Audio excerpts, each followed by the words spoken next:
Hello guys. Welcome to my channel वर्दिया निखिल। आज हम लोग प्रिपरेशन का डे 32 है।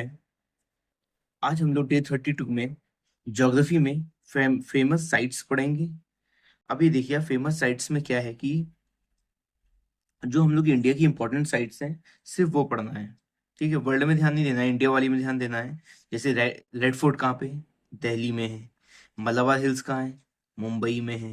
ठीक है, जैसे अपना शांतिवन कहाँ है? दिल्ली में है। ठीक है, विजय घाट कहाँ है? दिल्ली में है। गोल्डन टेम्पल कहाँ है? अमृतसर में है। ठीक है, ये इंडिया वाली तो देखनी ही है। लेकिन कुछ बहुत साइट्स जो इंपॉर्टेंट हैं ल्यूसेंट में दी हुई हैं, ये सब चीजें हम लोगों को कहाँ से पढ़नी है? ल्यूसेंट से। ठीक है, और कुछ चीजें जो वर्ल्ड स्तर पे इंपॉर्टेंट हैं वो भी ल्यूसेंट में दी हुई हैं। वर्ल्ड वाली भी दी हुई हैं ल्यूसेंट में, तो उसको भी करना है। वो बहुत ही कम दी हुई हैं, जो जैसे व्हाइट हाउस इंपॉर्टेंट है। वर्ल्ड में क्या है? व्हाइट हाउस इंपॉर्टेंट है। लेकिन ये सबको मालूम है, तो ये एग्जाम में ये नहीं पूछा जाएगा व्हाइट हाउस कहाँ पे है। सिर्फ इंपॉर्टेंट वाले ही हमें पढ़ने होंगे। और जो कुछ जगहों के नाम चेंज हुए हैं, या सिटीज के हुए हैं, या स्टेट्स के, या कंट्रीज के, वो सब चीजें हम लोगों को एक बार रीड कर लेनी है। सब चीजें ल्यूसेंट से। अगला टॉपिक है मेजर स्टेट्स। ये काफी इंपॉर्टेंट टॉपिक है। इसमें क्या है, हम लोगों को जो स्टेट्स पढ़ते हैं दो देशों के बीच में या दो सीज के बीच में, ठीक है, दो सीज के बीच में जो स्टेट्स होते हैं, वो हम हमें उनकी लोकेशंस पता होनी चाहिए कहाँ पे हैं, और वो किन दो सीज को जोड़ रहे हैं। जैसे आपका होता है पाक स्टेट। तो पाक स्टेट क्या करता है? इंडिया और श्रीलंका के बीच में है ये। ठीक है, जिसको हम बोलते हैं पाक बे और बे ऑफ बंगाल, इन दोनों को कनेक्ट करता है। ठीक है, बस हम लोग को इतना ही मालूम होना चाहिए। तो ये ल्यूसेंट में इकट्ठे दिए हुए हैं एक जगह। हम लोगों को सब चीजें वहीं से पढ़ लेनी है। अब जैसे एक होता है काफी इंपॉर्टेंट है बेरिंग स्ट्रेट। तो ये कहाँ पड़ता है? ये पड़ता है आपका रसिया के आसपास। ठीक है, जो अलास्का और रसिया के बीच में। ठीक है, अलास्का किसका पार्ट है?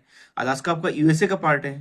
पहले अलास्का जो था, देखिए ये अलास्का था पहले जो, ये किसका पार्ट था पहले? पहले था ये यूएसए का पार्ट, रसिया का पार्ट था पहले। ठीक है, फिर बाद में यूएस ने रसिया से बाय कर लिया इसको। तो आज के समय ये अलास्का यूएसए में आता है। तो रसिया और अलास्का के बीच में जो स्पेस है आपका, जो सी पड़ती है, जो उन दो जगह को कनेक्ट कर रहा है, जिसको बोलते हैं बेरिंग सी, और समथिंग है कुछ चुक्सी। चुक्सी चुस्की इज समथिंग लाइक दिस। तो उन दोनों को कनेक्ट करता है बेरिंग स्ट्रेट। ठीक, तो हम लोग ये छोटी छोटी चीजें ये पता होनी चाहिए। मतलब अगर नहीं पता है तो आप पढ़ लेंगे तो अपने आप पता चल जाएगा आपको। ठीक है, जैसे एक इम्पोर्टेंट है, टफ सा नेम है ये, समथिंग लाइक, मतलब अगर ये आपने एक बार रीड कर रखा है तो अगर ऑप्शन आएगा तो आप तुरंत कर देंगे। क्या नाम है उसका? मंडेब स्ट्रीट, कुछ बाबल मंडेब स्ट्रीट समथिंग करके है। तो मैंने सिर्फ उसको मंडेब स्ट्रीट से याद कर रखा है। और जब भी कोई अल टाइप का आ जाएगा तो मैं समझ जाऊंगा कि एक ही स्ट्रीट है इस नाम का। और भी स्ट्रीट होंगे, लेकिन हम लोगों को सिर्फ इंपॉर्टेंट वाले पढ़ने हैं, तो जो मैंने बस एक ही पढ़ रखा है। तो और मैं ध्यान नहीं देता हूँ दूसरों में, कि जब भी ऑप्शन है वहां पर टिक मारना है, हम लोग को लिखना नहीं है, टिक मारना है। तो ये कहाँ पड़ता है? ये रेड सी में पड़ता है। रेड सी और गल्फ ऑफ जो अपना एडन है। ठीक है, तो ये दोनों जो काफी इंपॉर्टेंट लोकेशन है, जो अपना ये पड़ता है। देखिए ये, मैं इसलिए इसको इंपॉर्टेंट बोल रहा हूँ। अभी बीच में जो ईरान के पार्ट में उस जगह काफी प्रॉब्लम चल रही है ना, वहाँ पे जो समुद्री लुटेरे हैं वो लोग आके चीजें हथियार ले रहे हैं वहाँ पे। अब जैसे अपना ये है, ये सऊदी पड़ता है, यहाँ पड़ता है यमन। ठीक है, और यहाँ से ये अफ्रीका है। ठीक है, अब ये आपका अफ्रीका है। तो यमन कहाँ पे? यहाँ पे है। और दजूबी इस तरफ पड़ता है, बाबल मंडेब, रेड सी और गल्फ ऑफ एडन को। ठीक है, इस टाइप से ही काफी सारे स्टेट्स हैं। और हम लोगों को ये सब स्टेट्स जब पढ़ेंगे ना, तो हम लोग को मैप से पढ़ना है, कि मैप से आप गूगल गूगल खोलिए, गूगल मैप में आपको सब स्पेस दिखाई दे, कहाँ पे क्या एरिया है ये दिखाई देगा। तो एक बार देख देख के ही करनी है चीजें वहां से, ताकि आपके दिमाग में चीजें बैठ जाएं। और ये काफी इंपॉर्टेंट है। अगला टॉपिक है some important international boundary lines. ठीक है, छोटा टॉपिक है, 6-7 बाउंड्री हम लोग याद करनी है, ज्यादा बाउंड्रीज याद नहीं करनी है। जैसे आपको इंडिया वाली पता होनी चाहिए सबसे पहले। अब जैसे डूडन लाइन होती है, ये किसके बीच में है? पाकिस्तान और अफगानिस्तान के बीच में है। 30th पैरेलल, ये काफी फेमस है। तो ये किसके बीच में है? नॉर्थ कोरिया और साउथ कोरिया के बीच में है। तो ऐसे ही इंडिया में, इंडिया और जो भी इंपॉर्टेंट है, 6 या 7 या 8 जो भी दी हुई है ल्यूसेंट में, बस आपको उतनी देख लेनी है। और जब आप क्वेश्चंस लगाएंगे, अगर कोई आपको नई मिल जाती है बाउंड्री लाइन, तो उसको आप ल्यूसेंट में ही लिख लीजिएगा एक जगह पर, या जो भी बुक आप फॉलो करते हैं। वैसे मैं ल्यूसेंट फॉलो करता हूँ, क्योंकि मैं, देखिए, लोगों के, कल एक बच्चे का क्वेश्चन आया था कि वो किदन से पढ़े कि ल्यूसेंट से पढ़े। देखिए, किदन और ल्यूसेंट दोनों ही अच्छी बुक है। देख, किदन में क्या है, मटेरियल थोड़ा ज़्यादा दिया हुआ है, डेटा काफ़ी ज़्यादा है इसमें, ठीक है, और ल्यूसेंट में कम है। लेकिन जब आप ल्यूसेंट में, जैसे मैंने पहले ल्यूसेंट पढ़ रखी है, इसलिए अब मैं किदन में नहीं जाना चाहता हूँ। अगर जिसने किदन नहीं पढ़ी है अभी तक, या स्टार्ट नहीं किया है, ल्यूसेंट भी नहीं पढ़ी है, तो किदन जा सकता है, कि किदन में डेटा थोड़ा ज़्यादा है और एक जगह दिया हुआ है, अच्छे से दिया हुआ है। और ल्यूसेंट में थोड़ा चीज़ें इतनी ब्रीफली नहीं, मतलब इतनी इलेबोरेट नहीं की गई हैं चीज़ें, काफ़ी मतलब ब्रीफ में दे दिया गया है चीज़ों को। लेकिन जब आप क्वेश्चंस लगाएंगे प्रीवियस ईयर, तो जब प्रीवियस ईयर लगाते हैं तो वो सब कवर अप हो जाता है। तो मैंने ल्यूसेंट पढ़ रखा है, इसलिए मैं बुक चेंज नहीं करना चाहता हूँ। जो भी मुझे नई चीज़ मिलती है, मैं ल्यूसेंट में ही कहीं कॉर्नर में कहीं ना कहीं लिख देता हूँ उसको। ठीक है, तो अगला टॉपिक क्या है, हमारा ग्लोसरी है। अब जो आपका ग्लोसरी है, ये भी काफ़ी इंपॉर्टेंट है। इसको देखिए कैसे पढ़ना होगा। जैसे आपका टॉपिक कुछ कुछ भी आया, जैसे मान लेते हैं हाइड्रोलॉजी आया, तो बस अगर आपको हाइड्रोलॉजी मालूम है क्या होता है, ठीक है, आप आगे बढ़ जाइए, बस पढ़िए, रीड करिए, आगे बढ़िए। जो चीज़ें नहीं मालूम है, उसको उसको आप टिक मान लीजिए। जो चीज़ आपको डाउट है या कम अच्छे से मालूम है, और जो चीज़ें नहीं, अगर समझ में नहीं आ रही, तो आप जाके गूगल में थोड़ा सर्च कीजिए उसके बारे में, बस आपको समझ में आ जाएंगी। तो एक बार ग्लोसरी वो देख लीजिएगा, काफ़ी इंपॉर्टेंट है ग्लोसरी देखना। और फिर इसके बाद है मिसलेनियस। मिसलेनियस को भी सेम तरीके से पढ़ना है आपको, कि एक बार इसको बस जाके वहां से रीड कर लीजिए क्या क्या टॉपिक्स हैं, जो आपको लगे इंपॉर्टेंट है उसको मार्क कर लीजिए और सबको लीव कर दीजिए। बस एक बार, लेकिन रीड सब कुछ करना है, पहली बार है तो। बस ज्योग्राफी में आपको इतने टॉपिक्स करने हैं, ये सारे टॉपिक्स आपको ल्यूसेंट से करने हैं। फिर आपको PYQ लगा लेने हैं। अगर PYQ मिल रहे हैं ठीक है, नहीं तो कोई दिक्कत नहीं है। आप जाइए प्रीवियस ईयर लगाइए SSC के। अब आपको ऐसे ढूंढना टफ रहेगा कि मैं इसके क्वेश्चन ढूंढूं अकेले, इसके क्वेश्चन अकेले ढूंढूं, मतलब प्रीवियस ईयर में नहीं मिलेंगे ऐसे। तो आपको करना क्या है, अब आपके ज़्यादा चैप्टर्स, आज ही लास्ट क्लास है ज्योग्राफी में, ये लास्ट टॉपिक है आपका, खत्म हो चुकी है ज्योग्राफी आज।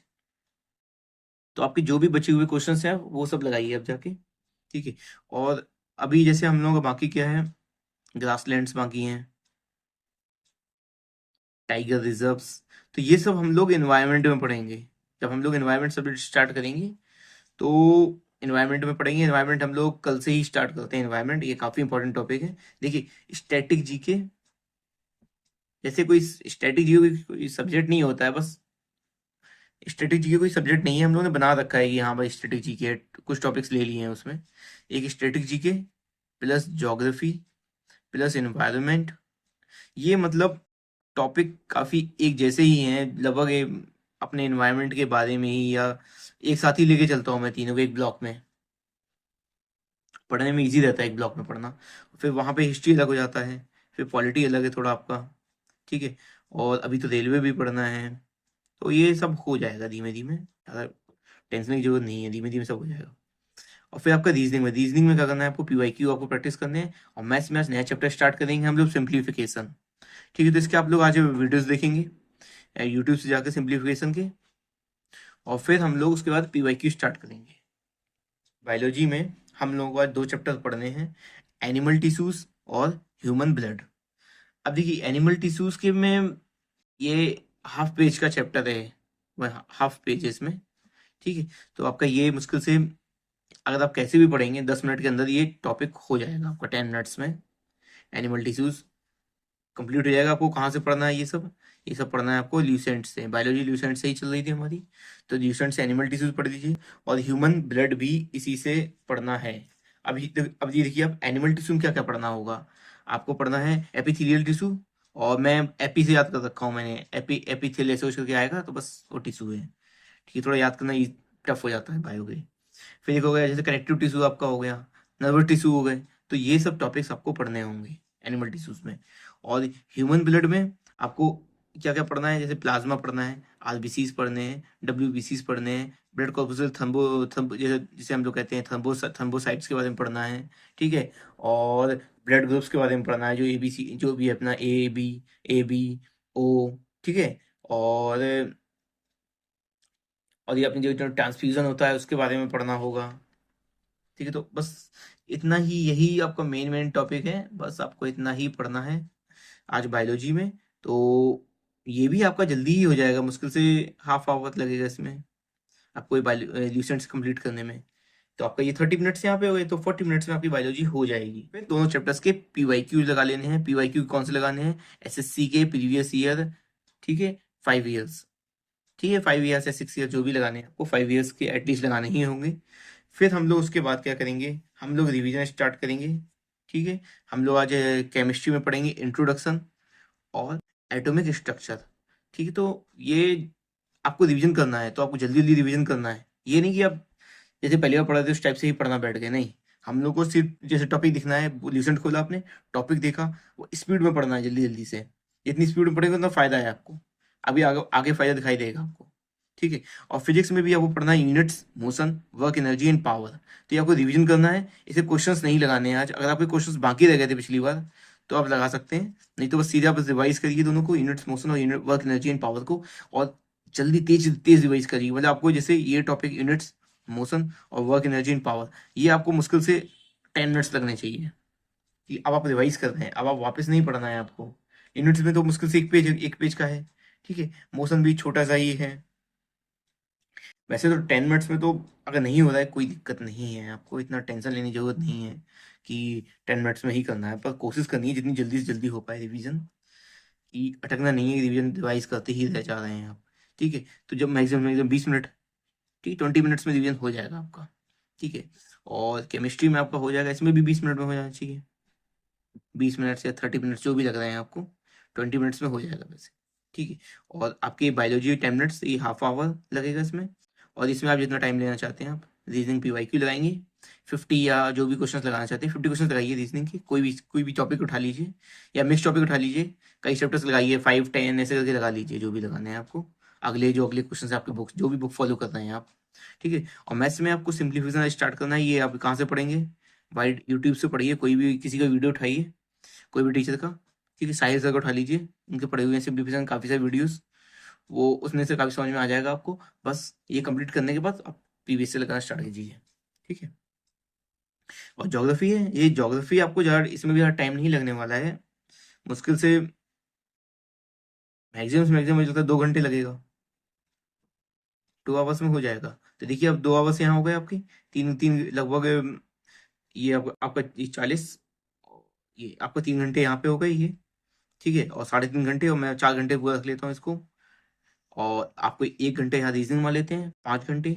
और फिर आपके पास पूरा टाइम मैथ्स के लिए रहेगा, एटलीस्ट आपके पास 2 से 3 घंटे मैथ्स के लिए निकल आएगा आज आपके पास, ज़्यादा ही निकल आएगा, ठीक है। तो आपके 2 घंटे। और हाँ, देखिए आज आपको तो नोट्स भी नहीं बनाने हैं इसमें, इन सब टॉपिक्स में ल्यूसेंट में लिखा हुआ है सब कुछ। जो टॉपिक्स ल्यूसेंट में नहीं होते हैं उनके नोट्स बनाने होते हैं, और जो ल्यूसेंट में दिया हुआ है उसके नोट्स नहीं बनाने हैं, ठीक है। तो ये दिया हुआ है, उसके नोट्स बनाने की जरूरत नहीं है। और जो लोग किरण से पढ़ेंगे या पढ़ रहे हैं, ठीक है, उसमें तो ज़्यादा चीज़ें दी हुई हैं, नोट्स बनाने भी नहीं पड़ते हैं, तो आप उसमें मार्क कर लीजिए उसी में ही, ठीक है। तो आपको बस आज इतना ही करना है। Thank you.